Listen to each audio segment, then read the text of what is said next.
Well, we're into February and things are looking a little bit better now. We've been able to operate a little bit in the transfer window. Welcome back to Buxton 2.0.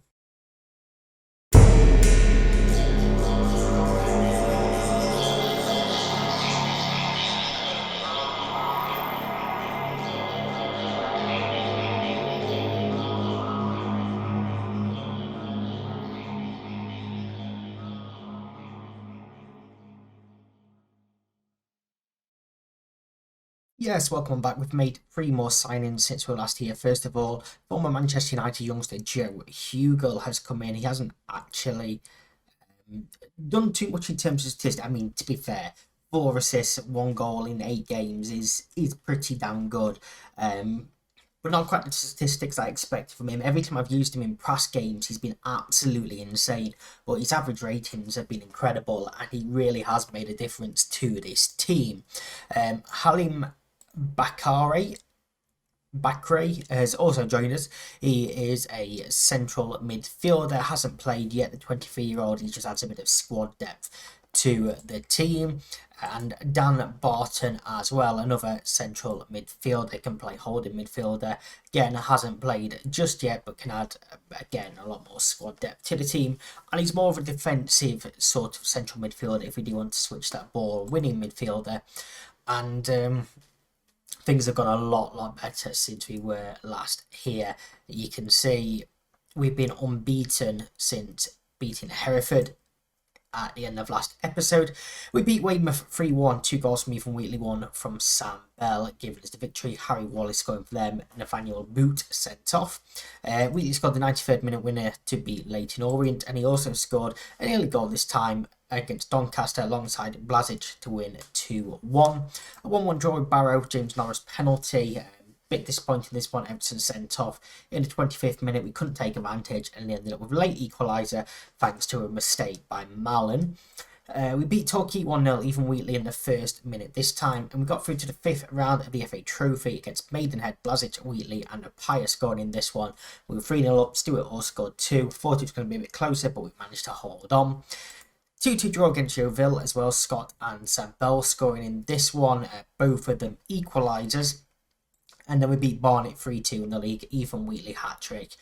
Wonderful performance from him. Gave us a wonderful victory as well. And then last time out, a 3-3 draw with Boreham Wood. Hugill, Wheatley and Bell scoring in this one. Bell with the 88th minute penalty, which looked like it was going to be a bit of a winner. And then we gave one away in the 91st minute.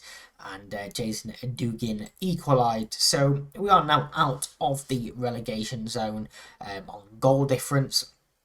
Things are looking a bit better. It's 18 points to the playoffs. I still think that is too much to ask at this point of the season, but we are in great form, so we're aiming for mid-table.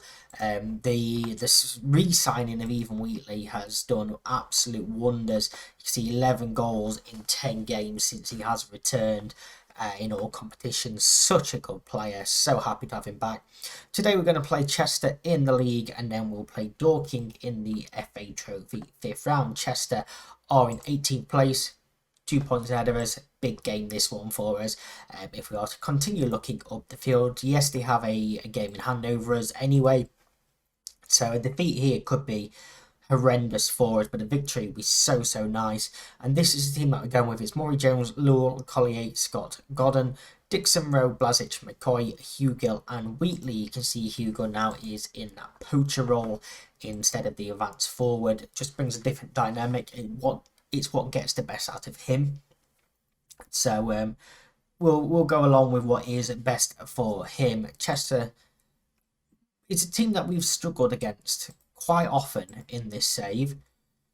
Hopefully we can change that today. Here we go, us in our 4-4-2 formation, and if we are unbeaten in this game, I believe we break the club record for unbeaten run as well. So it'd be very nice if we can go and get that record also, and look to move further away from the drop zone as the players come on out and we start the game up. And if we scroll down to the bottom of the table, we can go up, I think, 3 or 4 places if we win this game. Wakefield back to Allen. He looks forward towards Power, but it's well over hit. Murray Jones claims just 6 minutes into this half. Scott, taking his time, finds the feet of Gordon. There was a couple of outgoings as well, actually, I should have mentioned when we were on the transfer page. Ball over the top for Wheatley there, who's knocked it on for Hugill, who must surely score and does score. And Joe Hugill gets his second goal in as many games, his second goal for the club.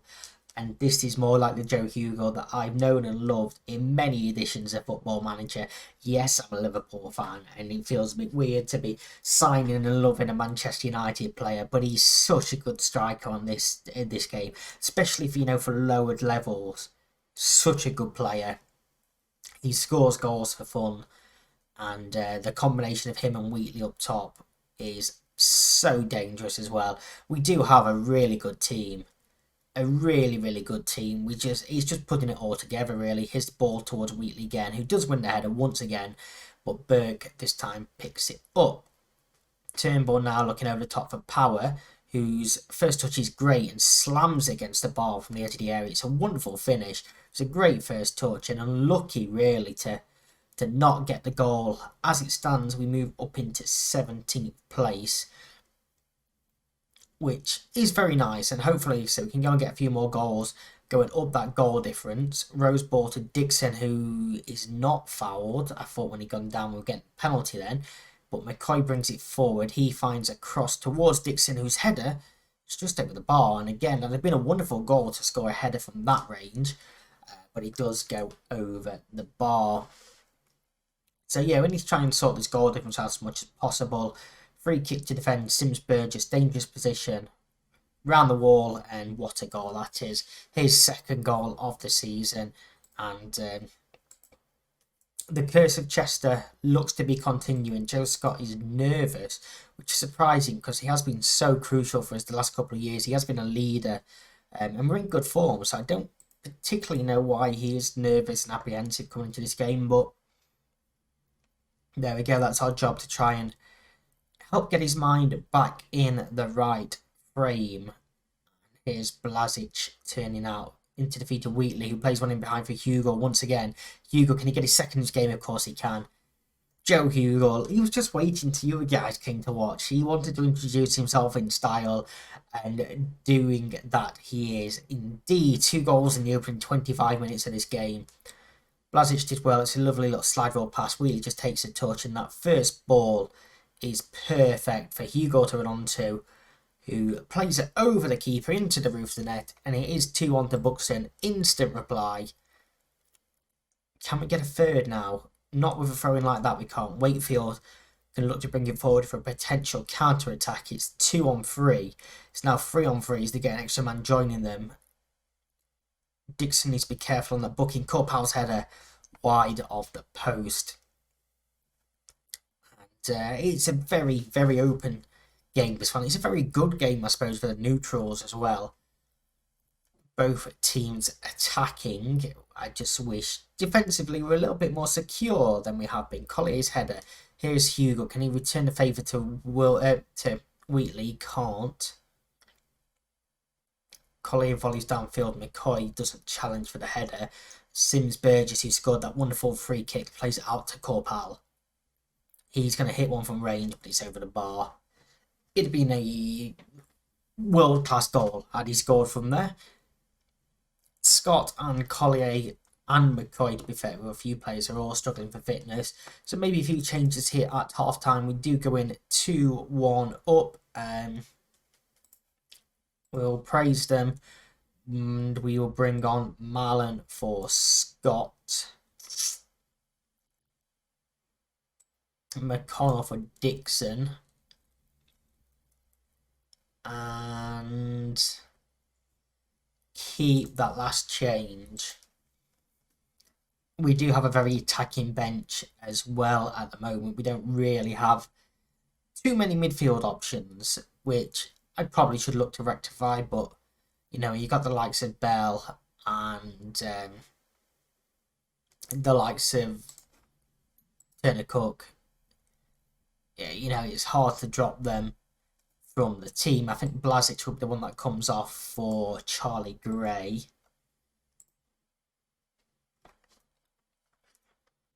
And not much to see in the second half, which, to be honest with you, I am perfectly okay with. He says that as Power has a free kick floated towards the back post, and Chester have the equaliser with 20 minutes to go. It's Jordan Turnbull on the score sheet, and yeah, I said it, didn't I? I said it'd been a quiet half. Straight away, there's a highlight. Murray Jones has to save that. Godden, the left back, complacent. He's not anymore, but putting in a 6.3 as well, which is not good enough. And we've led for a lot of this game, and with 10 minutes to go, we are looking at a point. We're going very attacking here, and it looks like we're going to draw this game. That's going to be very disappointing for me. 3 additional minutes are just ticking away, and it does end in a draw. And I'm going to tell them that I'm not happy with that, because we have been in the lead for so long in this game. Godden's disheartened. I'm going to tell him I'm not happy with him. He deserves to be told that. But we will praise a couple of these players. McCoy's lost focus being praised, brilliant. But yeah, we were ahead for so long in that game. But we apparently just can't beat Chester. It does move us into 19th place. But it's 2 points dropped. And it's very, very annoying. But next we have some cup action to focus on. Dorking Wonders in the FA Trophy 5th round. Let's take a minute to talk about those outgoings that I mentioned during the game, shall we? Mark Salmon has left on a free transfer. He's gone to Basford. Dylan Scaloni, Terrell Works, and Todd Alcock have all gone out on loans. Scaloni to Dartford, Works to Scunthorpe, Alcock to Dartford as well.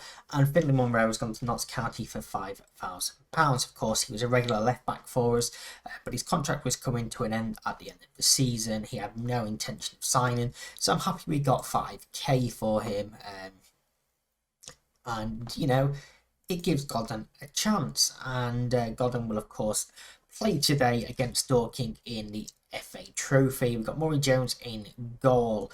Lewell, Apaya, Mallon, Godden, Dixon, Rowe, Blazic, Norris, Hugo and Wheatley as the starting 11.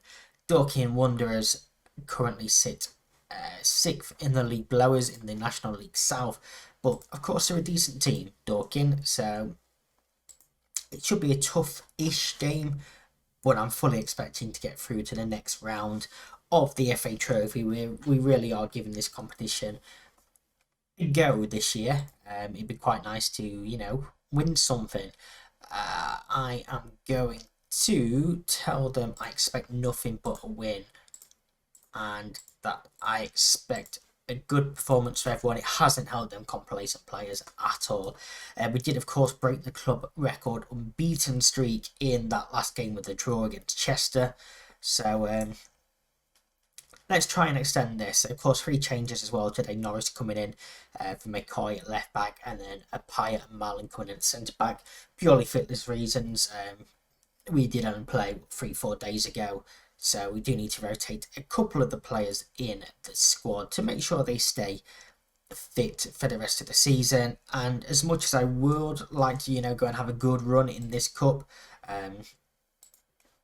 the league is the main priority. So we need to make sure players are fit enough for that. Not much happening in this opening half an hour. Dorking perhaps looked the better team in terms of they're creating more chances, they're having more of the momentum, but it's still 0-0. We will shout demand more for the final 10 minutes of this half, see if we can get something happening. This first highlight of the game here, Godden into Blazic and gets it back centrally towards Rowe, who looks over the top for Wheatley. He was onside, he's come around the keeper and it's 1-0. It's a lovely goal, that, from Ethan Wheatley. It's a great ball from Aaron Rowe. And, yeah, just like that, out of absolutely nothing, bang, Buxton have the lead. And I think we're going to drop to cautious for the last 3 minutes or so of this half. It's just Rowe turns out. It's a well-timed run for Wheatley. First touch takes him round the keeper, gives him the angle, and he rolls it into the back of the net. Buxton 1, Dorking 0. And you'll see here, it's very, very tight, but he is just on side. And it's not the end of the half. Free kick for Dorkin just over the bar. And, you know, it'd have been just my luck for us to go and concede straight away. But we do go into half time with the 1-0 lead. I'm going to tell them I'm not happy with the performance out there. It's motivated a few people. And I think at half time we bring on Bell and Turner Cook up top. And I'm also tempted to make that third change as well and bring on McConnell for Dixon. So all three changes made at half time, and not because we've been bad, because we haven't been that bad. But again, sort of fitness reasons. So we need to keep players as fit as possible.